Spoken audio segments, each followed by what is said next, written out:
My name is Reba Mai, and this is my family's story. Jane Finch was a place of dreams and hope for my parents when they arrived here from Vietnam. But as the pandemic rages on, it's hard to see any glimmer of hope my parents once had when they first arrived here. Most people here are essential workers and cannot afford a day off. My father works at a factory and my mother works at a food processing plant. They have to spend hours on their feet and do a lot of physical work, like lifting things. But they do it for us, my brother and me. Most families in this neighborhood are in a similar situation, immigrants who are working hard to provide. Sometimes you hear people say, money comes and goes, your health is invaluable. But that is not something that people here have the luxury of understanding. That was 18-year-old Reva Mai reading an excerpt from her piece in the Toronto Star's In Their Own Voices column. She was, in part, shining a light on the precarious and low-paid workers who have been disproportionately affected by this pandemic. Joining us now for more on this topic is the Star's work and wealth reporter, Sara Mojtehedzadeh. Welcome to the show, Sara. Thanks for having me. Well, thanks for joining us. So throughout the pandemic, there's been a lot of confusion surrounding what counts as essential work. So can you break down what goes into defining work as being essential? Yeah, I think there's sort of two definitions that have emerged through the pandemic. We have a sort of social definition of these jobs that have really propped up our province and our country here in Ontario and across Canada, ensuring that, the country keeps going as the pandemic sort of sweeps through so many communities. And it's really about affording the appropriate value to people who are putting their lives at risk to do that. And then I think we have the sort of technical definition of who can stay at home based on lockdown restrictions and who is essential and required to continue to go into the workplace. And, we've actually done a data estimate here in Toronto that found that because lockdown restrictions are written the way that they are, almost 2 million people, 65% of the GTA's workers are technically essential and can be required to do in-person work. So that's a huge swathe of the population here in Toronto. And I think that certainly raised concerns about how we are defining essential because of the risk it places on those workers. So I know a lot of your reporting, Sara, has really focused on manufacturing and warehouses in particular. I'm always curious to know what exactly is being produced in these workplaces, and then how does that square up with what we think is essential? Yeah, some of this work is absolutely essential in terms of, it's putting food on our table. Toronto and the GTA is a huge center, for example, for food manufacturing. Obviously, we need that work to continue. But in the course of the past year reporting on this, I've also heard of, chocolate manufacturers, of cosmetics manufacturers.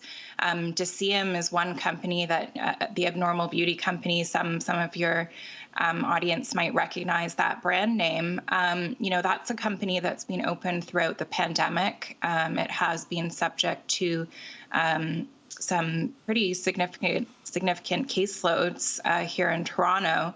And, they're not the only kind of company of that nature producing products that are, maybe not essential in these really difficult times that have remained open because of the way that lockdown restrictions are written. So you've spoken to a lot of the people who work in these workplaces. What are their top safety concerns? I think that there is a lot of fear and anxiety that I have heard over the past year talking to workers. I think, a huge one is PPE, personal protective gear, especially at the start of the pandemic when there were shortages. There are a lot of fears around whether workers were getting enough equipment. And now, increasingly, I think even the correct equipment. Are surgical masks sufficient, or in some work environments are higher quality or higher grade masks required, for example? Social distancing is a huge one, especially in places like food manufacturing. and also some warehousing jobs where it's really, because of the nature of the work, very difficult to social distance or physically distance. And actually, there was a study done late in 2020 that showed around half of workers surveyed reported having inadequate access to protective gear or inadequate infection control measures in the workplace, including the ability to physically distance from other workers. So that's a huge number of folks who are, reporting not having the basic necessities to do their job safely. And workers in Canada do have the right to refuse unsafe work. I can guess at this answer, but please tell us what's preventing people from doing that. Yeah, there's a few barriers there.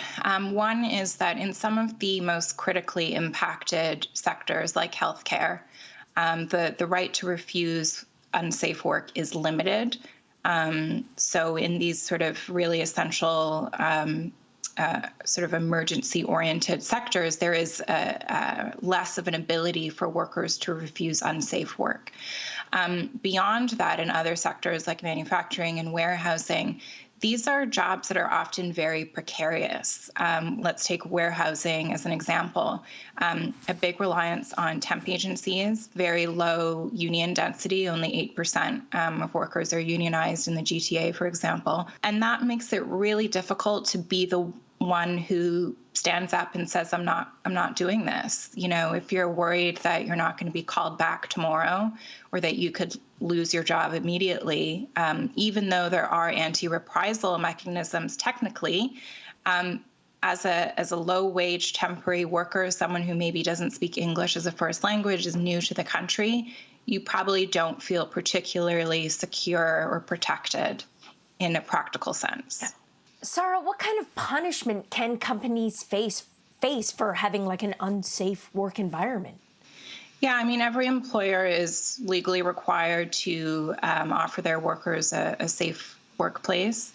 I think enforcement in Ontario certainly has been a matter of debate, because what we found during the first year of the pandemic, only one employer was fined under occupational health and safety laws for COVID-related violations. And there was a lot of concern that that's not sufficient incentive to ensure that your workplace is safe.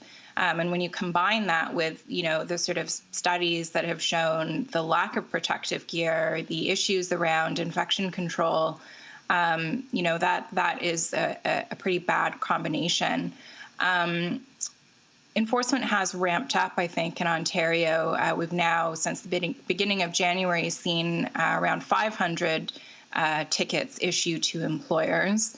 But, it's really about proactive inspections that target the most at-risk workplaces, because, again, these are workers who aren't necessarily able to file a complaint or work refusal. They really depend on inspectors coming in and, checking that workplace for compliance with safety regulations, and ensuring that employers will abide by those regulations, that it's not just a slap on the wrist, and that there are real incentives to keep workplaces safe.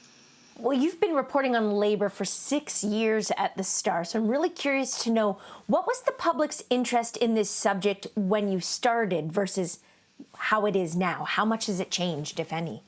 I think it's really changed. When I started at the Star, we hadn't had a labor reporter for several years. I think at that point there were no full-time permanent reporters at a kind of mainstream or sort of traditional media organization. Lots of great reporting at smaller independent places on these issues, but really in the kind of traditional media scene, it was a subject that had kind of faded from view. And I think that's really changed over the past few years. Again, I think it partly comes down to the fact that, many young people are living this and instinctively understand the value of this topic. And I think the pandemic has only fueled that, because we've seen who has borne the brunt of this pandemic, and it really is low-wage, precarious, racialized workers. That's just so evident in the data and in the stories that we've heard over the past year. So I do think that there is really a shift in our understanding and our appreciation of why this topic matters and why, listening to the voices of people who are doing this work really matters. You just said it, this topic, it certainly does matter. And thank you so much for joining us today. Thank you. We're taking a quick break, but we'll be right back.